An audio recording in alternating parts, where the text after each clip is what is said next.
এই যে বড় ভাই হিসেবে তোমাদের প্রতি একটা ছোট্ট উপদেশ, একটা অনুরোধ, সবাই মিলে একসাথে দেশ গড়বো ইনশাল্লাহ। এই দেশটার দরকার আছে আমাদের। আমরা যদি না চাই, আমরা যদি না করি, অন্য কেউ এসে দেশটাকে নষ্ট করে দিয়ে চলে যাবে। বুঝছো? একটা ভালো মানুষ হও, প্রতিদিন একটু ভালো কাজ করো। এই পড়াশোনা করার পরে এইটুকু বলতেছি, আগে নিজে শিখো, তারপর মানুষকে শেখাও। এইটুকুই ভাই, আর কিচ্ছু লাগবে না ইনশাল্লাহ।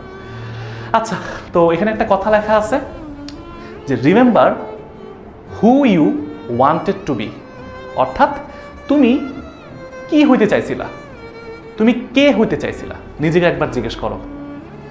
তুমি যখন পড়াশোনা শুরু করছিলা, ছোটবেলায় বলতা না বড় হয়ে পাইলট হব, বড় হয়ে ডাক্তার হব, মানুষের সেবা করব, ইঞ্জিনিয়ার হব, আর্মিতে জয়েন করব, কিছু একটা তো চাইছিলা।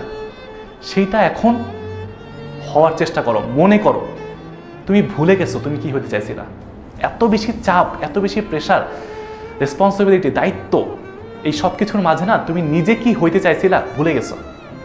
একটু মনে করো, একটু মনে করে পড়াশোনা করো, প্র্যাকটিস করো, কষ্ট করো, দেখবা একদিন এত বড় কিছু করে ফেলছো ইনশাল্লাহ।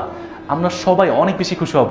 তখন হয়তো কেউ একজন এসে আমাকে বলবে, ভাইয়া আপনার ওই একটা লম্বা ওয়ান শট ক্লাস করছিলাম অ্যান্ড এটা আমার কাজে লাগছে, আলহামদুলিল্লাহ আজকে আমি এখানে আসি অ্যান্ড থ্যাংক ইউ ভাইয়া, দোয়া করবেন। এই লাইনটা আমি একদিন শুনতে চাই।